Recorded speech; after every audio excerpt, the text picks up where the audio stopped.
वो खुद खा रहे हैं, खाने नहीं दे रहे हैं। वो खुद खा रहे हैं लेकिन खाने नहीं दे रहे हैं। उनके स्वागत में तो न जाने कितनी रुपया बर्बाद हो रही है। उनके लिए पता नहीं कितने भोजन खाना बन रहा है। उनके लिए होटल अच्छी अच्छी बुकिंग हो रही है। हम लोगों को क्या हो रहा है? तो क्या उतना वो खाना खाते हैं? उतना जो बनता है उतना तो खाते नहीं हैं। तो बाकी तो सब नुकसान न हो रहा है। रोजी रोजगार उसको नहीं मिलेगा। आप मंदिर पुल सड़क बनवा कर क्या करेंगे कि जब आप गरीबों को और किसी चीज़ का परिवर्तन नहीं दिखाई दे रहा है। हर आए दिन मोदी जी चल रहे हैं सफ़र करने। मायावती जी इतना चल रही थी, बोलिए। और इनके आने के लिए इनकी स्वागत में कितना पैसा खर्च होता होगा? तो किससे लेते हैं? गरीबों से ही लेते हैं ना। गैस पर महंगाई चाप दे रहे हैं। राशन कभी मिल रहा है कभी नहीं। पानी का समस्या यहाँ देख ही रही हैं आप आई हैं कब से तो सुन रही हैं ना। हैं बच्चे जिसके पढ़ने लिखने वाले हैं उसको आदमी ढंग से पढ़ा लिखा नहीं पा रहा है महंगाई की वजह से। जो समस्या आज के डेट में मोदी नरेंद्र जी के समय में है वो समस्या इसके पहले नहीं था। बिल्कुल मैं चाहती हूँ कि अब जैसे पहले पड़ता था वोट उस तरीके से वोट पड़वाएं। ईवीएम से नहीं ईवीएम में आपको भी लगता है गड़बड़ी? हाँ बिल्कुल गड़बड़ी है। गड़बड़ी नहीं रहता तो उसी बार मोदी जी हट गए होते। 2019। नमस्ते, मेरा नाम निकिता है और आप देख रहे हैं लोकतंत्र टॉक्स। हमारी मौजूदगी सब में बनारस में है और बनारस में हम ये नगमा इलाका है ना, ये नगमा में है हम। और ये एक घर है, ये हरजन बस्ती है और हम किसी के घर में हैं। आपका नाम क्या हुआ? मेरा नाम सोना देवी है। सोना जी के घर में हैं हम लोग और यहाँ पे महिलाएं बैठी हुई हैं। सोचे कि जो बनारस की महिलाएं हैं वो देश के प्रधानमंत्री जी के बारे में क्या सोचती हैं। बनारस से ही जीत करके 2 बार देश में गद्दी पे बैठे हैं, तो यहाँ की महिलाएं प्रधानमंत्री के बारे में क्या सोच रही हैं। तो सोना जी आप बताइए कि देश के जो प्रधानमंत्री हैं नरेंद्र मोदी जी, उनके बारे में क्या सोचती हैं? उनके बारे में देखिए हमको कोई गिला शिकवा है नहीं उनसे, लेकिन रह गया कि देखिए अगर हम भी गरीब हैं और इस बस्ती में सभी गरीब हैं, सभी खाते कमाते हैं। रह गया कि आदमी को देखिए आदमी ये चाहता है कि अगर हमारी अच्छी सरकार है तो हमको अच्छा बच्चों के लिए शिक्षाएं मिले। उनका भाई जो गरीब आदमी है अगर वो नहीं उतना पढ़ाई लिखाई उनका है तो उनको उतना अगर कमाए तो उतने ही कमाई में वो एडजस्ट हो जाए। ठीक। और दूसरी बात राशन पताई की बात जो आप कर रही हैं, तो राशन भी तो ऐसा देते हैं कि 2 आदमी का अगर 4 आदमी का है तो 1 आदमी का काटेंगे। अच्छा। वो भी काट लेते हैं। मतलब इधर से सरकार इतना चालाक सरकार बैठे हैं कि इधर से भी मतलब उन्हीं का है, इधर से भी उन्हीं का है। चट भी इनका पट भी इनका। तो आदमी को शिकायत नहीं होगा। रह गई आप मायावती की बात कर रही हैं, तो मायावती के राज्य में इतना ये जो गुंडागिरी होता है, इतना जो हर जगह मार धाड़ हो रही है, हर जगह आए दिन अरे आए दिन रोड पर चलिए देखिए। अच्छा। हो रहा है कि नहीं हो रहा है? मायावती जी किसी से भी जरा सा टक्कर हुआ भिड़ जा रहे हैं। मायावती जी के सरकार में ऐसा नहीं था। नहीं ऐसा तो नहीं, इतना तो जास्ती नहीं हो रहा, तो जो अब जास्ती हो रहा है। और कांग्रेस के बारे में क्या सोचती हैं? अजय राय जी यहाँ से खड़े हुए हैं प्रधानमंत्री के सामने, जानती हैं अजय राय जी को? अजय राय जी को जानते हैं या नहीं जानते हैं, हमको जो मेन मुद्दा है हम उनसे न बात करेंगे, हम उनको न कह सकते हैं। कहने का मतलब है कि अगर आदमी रोजी रोजगार उसको नहीं मिलेगा, आप मंदिर पुल सड़क बनवा कर क्या करेंगे कि जब आप गरीबों को और कुछ किसी चीज़ का परिवर्तन नहीं दिखाई दे रहा है। तो भाई कहने का मतलब है कि आप ठीक है पढ़ी लिखी हैं, हम थोड़ा सा अनपढ़ हैं, लेकिन इतना भी हम गंवार नहीं है कि आप मतलब आप हमको बार बार हर तरीके का रास्ता आप अपने तरीके से दिखाएंगी तो हम उसी को देखेंगे। हैं हमारी भी तो कुछ अपनी इच्छाएं हैं।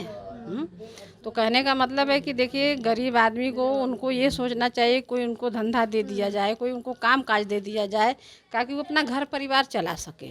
हर आए दिन मोदी जी चल रहे हैं सफ़र करने। मायावती जी इतना चल रही थी, बोलिए। और इनके आने के लिए इनकी स्वागत में कितना पैसा खर्च होता होगा? तो किससे लेते हैं? गरीबों से ही लेते हैं ना। गैस पर महंगाई चाप दे रहे हैं। राशन कभी मिल रहा है कभी नहीं। पानी का समस्या यहाँ देख ही रही हैं आप आई हैं कब से तो सुन रही हैं ना। हैं बच्चे जिसके पढ़ने लिखने वाले हैं उसको आदमी ढंग से पढ़ा लिखा नहीं पा रहा है महंगाई की वजह से। हर 200 रुपया 250 रुपया किलो दाल लोग कर दे रहे हैं और जिसको 4 ठो खाने वाले हैं 500 रुपया रोज कमाइए तो उतना तो उसका उसी में चला जाएगा। तो पढ़ाएगा लिखाएगा क्या? उसको अपने बच्चों को धंधा पानी क्या दिलाएगा? क्या कर सकता है बताइए? कुछ कर सकता है?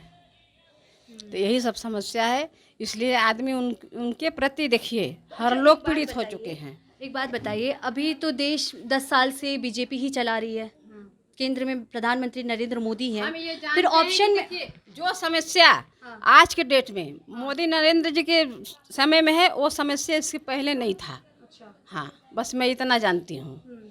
जो समस्या आज के युग में, आज के समय में, जो हर आदमी करीब करीब थोड़ा बहुत नॉर्मली या अच्छा या ज़्यादा या कम सभी लोग पीड़ित हैं। इस बात को आप भी समझ सकती हैं मैं क्यों ऐसा बोल रही हूँ। सब पीड़ित हैं। हाँ, खुश नहीं है? ना ना ना, एकदम नहीं। बदलाव चाहता है? हम बदलाव चाहते हैं। बदलाव में फिर किसे देख रही हैं आप? बहन जी को।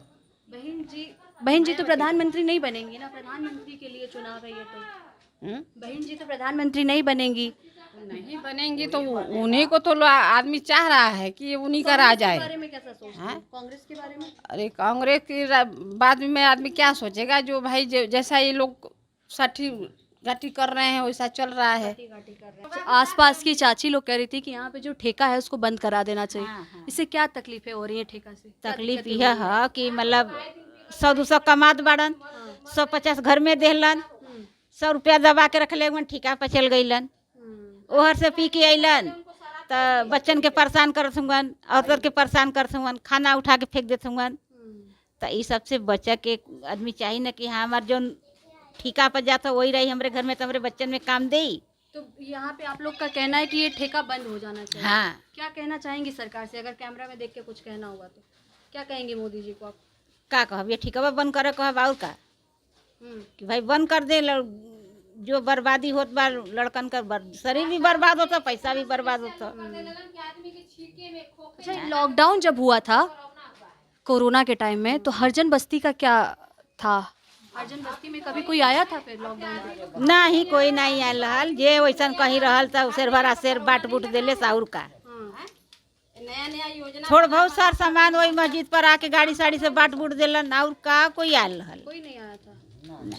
वो मोदी थोड़ा थोड़ा डब्बा में वही सार सामान वही मस्जिद पर आके सड़क पर। अच्छा, आप लोग को कोई कभी आके बोला है कि ये जा करके वोट में ये बटन दबाना है, या फिर या अपने मन से कभी कोई नेता आए होंगे? बटन तो कोई किसी कोई को नहीं। दबाव नहीं देता है कि ये बटन दबाइए। आदमी को जिसको इच्छा होता है, जो जिस पर देना होता है उसको उसी को बटन दबाता है।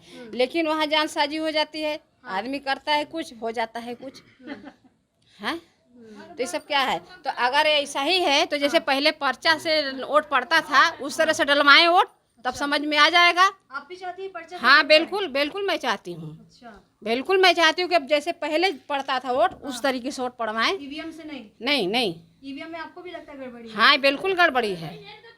गड़बड़ी नहीं रहता तो उसी बार मोदी जी हट गए होते। 2019 में? हाँ, ये हम महिलाओं के बीच में थे। बनारस की महिलाएं क्या सोच रही हैं देश के प्रधानमंत्री के बारे में, यहाँ के सांसद के बारे में हम ये जानने की कोशिश कर रहे थे।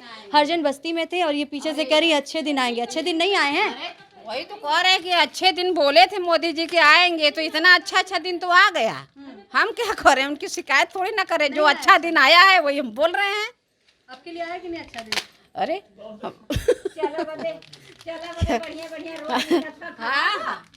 रास्ता चला बदे ईटा पत्थर नहीं गड़त बा, बढ़िया रोड मिलत बा। रुपया अपना वहाँ कमाएगा क्या?